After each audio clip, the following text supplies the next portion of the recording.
Oi, gente, tudo bem com vocês? Oi, eu sou a professora Mariana, nós estamos na nossa disciplina de Gastronomia Funcional e Técnica Dietética. Hoje é a nossa segunda aula. Contextualizando, a gente precisa lembrar que uma alimentação saudável previne doenças crônicas não transmissíveis, estão relacionadas ao menor risco de desenvolver doenças, principalmente as doenças crônicas, né? E que um alto consumo de alimentos de origem vegetal, ricos em nutrientes e substâncias bioativas, traz uma série de benefícios à saúde e são pilares da alimentação saudável. Assim, uma alimentação saudável, ela deve elevar as condições de saúde e a qualidade de vida da população.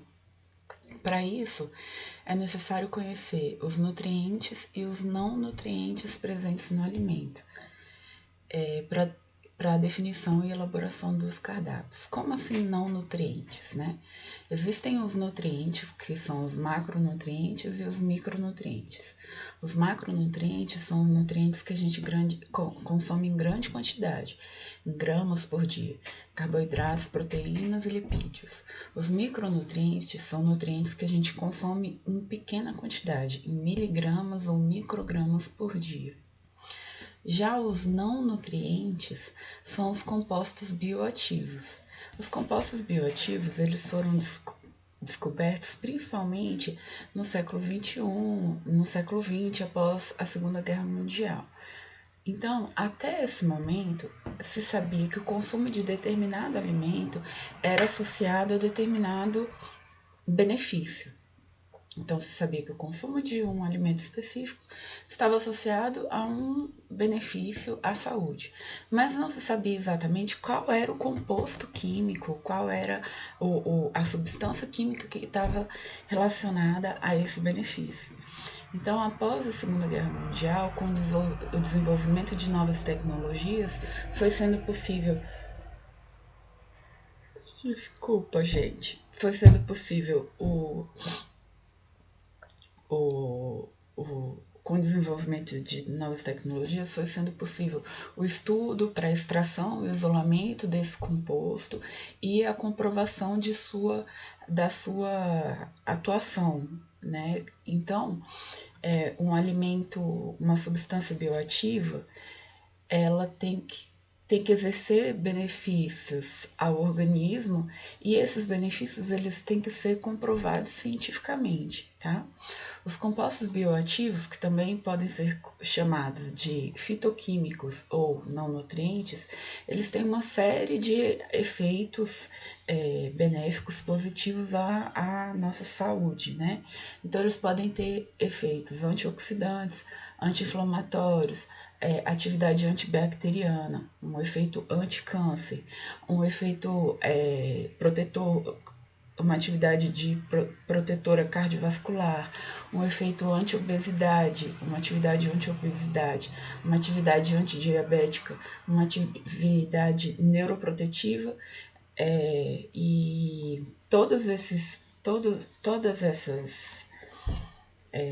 esses benefícios, todas essas atividades estão associados ao consumo de um composto bioativo, que não pode ser consumido isoladamente, ele deve ser consumido na matriz do alimento. Por isso que a gente fala em alimentos funcionais. Os alimentos funcionais são alimentos que possuem compostos bioativos, ok? Contextualizando, nos dias atuais a gente vive um fenômeno chamado de transição nutricional. O que é a transição nutricional? É um fenômeno em que a quantidade de pessoas com sobrepeso e obesidade sobrepõe aos indivíduos desnutridos. Então, antigamente, há uns 30, 40 anos atrás, só um minutinho.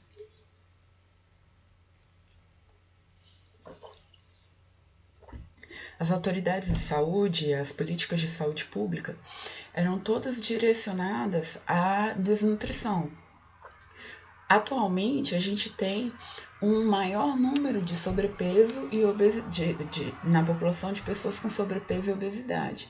Então a gente teve essa transição nutricional, em que a gente diminui a quantidade de pessoas com desnutrição e a gente aumenta a quantidade de pessoas com sobrepeso e obesidade, e a isso estão relacionadas uma série de consequências, de doenças crônicas não transmissíveis, de diminuição da qualidade de vida da população, entre outras.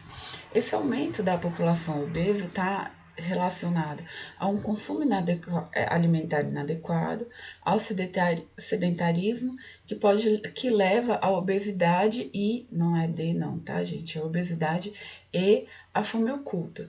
O que é essa fome oculta?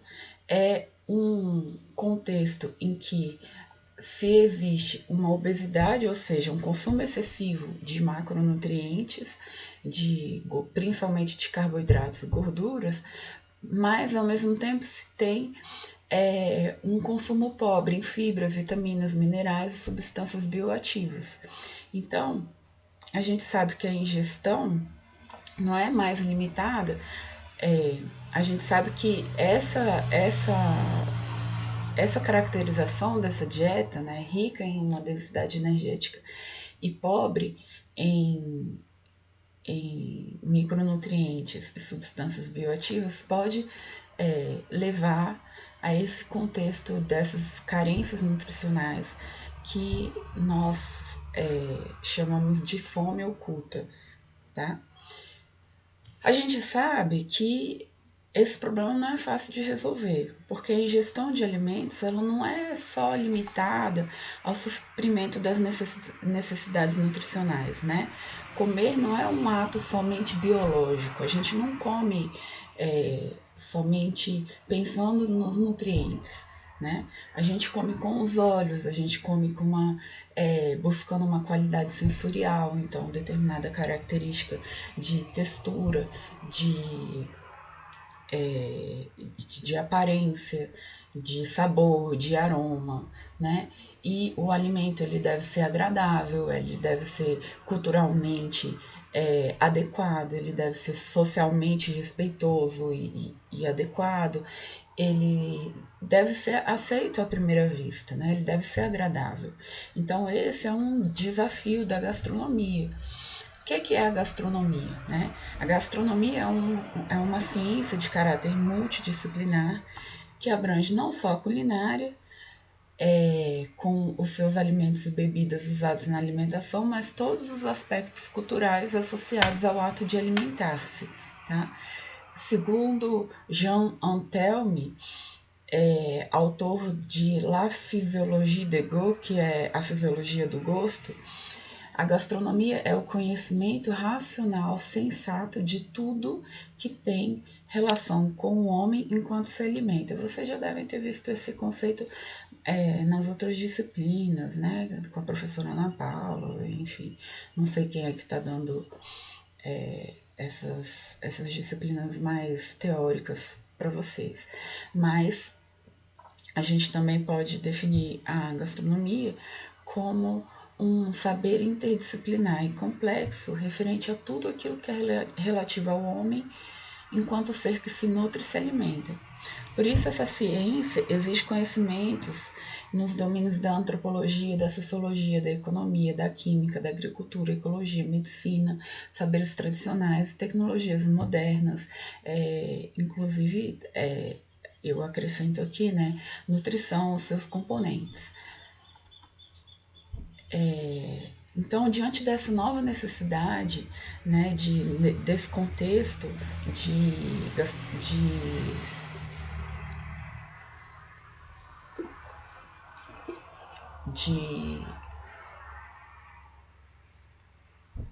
transição nutricional, a gente tem uma finalidade de melhorar o estado de saúde dos indivíduos. E é nesse contexto que surge o conceito de gastronomia funcional, que envolve o conhecimento do perfil de cada alimento com seu perfil fitoquímico, com todas as interações que podem ocorrer durante o processamento de alimentos.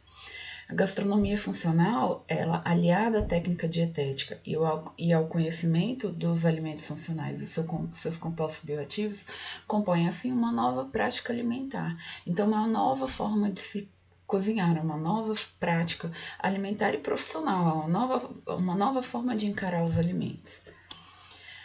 A gastronomia funcional tem, então, o objetivo de realizar releituras gastronômicas nutricionalmente corretas a partir do conhecimento científico de técnicas gastronômicas e composições de alimentos, o qual é uma matriz complexa constituída de diferentes macronutrientes, micronutrientes e substâncias bioativas. Esse é um conceito mais técnico de gastronomia funcional. E então a gente precisa trazer o conceito do que é alimento funcional. A partir daqui eu vou pedir desculpa, os slides vão estar bem cheios, mas é porque é uma parte bem densa, bem teórica, então realmente a gente precisa ler, tá bem? O que é o alimento funcional? O alimento funcional é aquele que, além dos nutrientes básicos de um alimento, carboidratos, proteínas, lipídios ou gorduras, vitaminas e minerais, contém um nutriente ou ingrediente específico que trará um benefício exclusivo no organismo, no bem-estar ou para a saúde, sendo esses componentes os responsáveis pela sua característica de funcionalidade.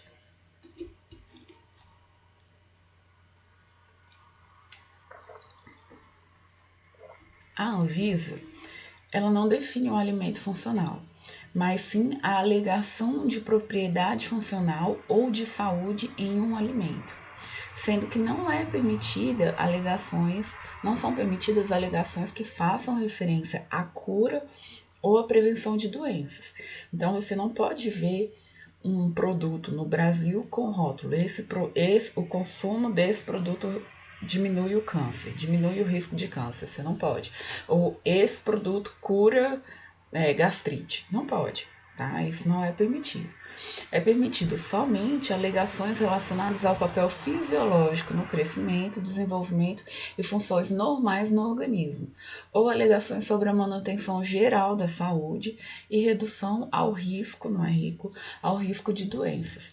Ou seja, a Anvisa permite que você coloque assim, o consumo deste alimento associado a uma dieta e a uma dieta equilibrada e prática de atividades físicas está associado a uma redução do risco de doenças ou a um bom funcionamento do organismo. Frases genéricas, não pode ser nada específico em relação à cura ou à prevenção de doenças, tá bem? A informação contida no rótulo, ela deve esclarecer e não confundir ou causar dúvidas no consumidor. Assim foi determinado no Brasil pela Anvisa que aos alimentos funcionais é permitido apresentar uma declaração ou claim, que é o termo em inglês, do efeito que se espera obter com o consumo diário e a alegação de que se deve ser consumido como alimento e como parte de uma dieta saudável, como eu acabei de explicar para vocês. As alegações de propriedade funcional aprovadas e reconhecidas pela Anvisa são para ômega 3, carotenoides, licopeno, luteínas, zeaxantina, fibras, destrina resistente, frutoligosacarídeos, que são fibras também, goma guar, parcialmente hidrolisada, polidestrose, psyllium, quitosana, proteína de soja, probióticos, entre outros, tá?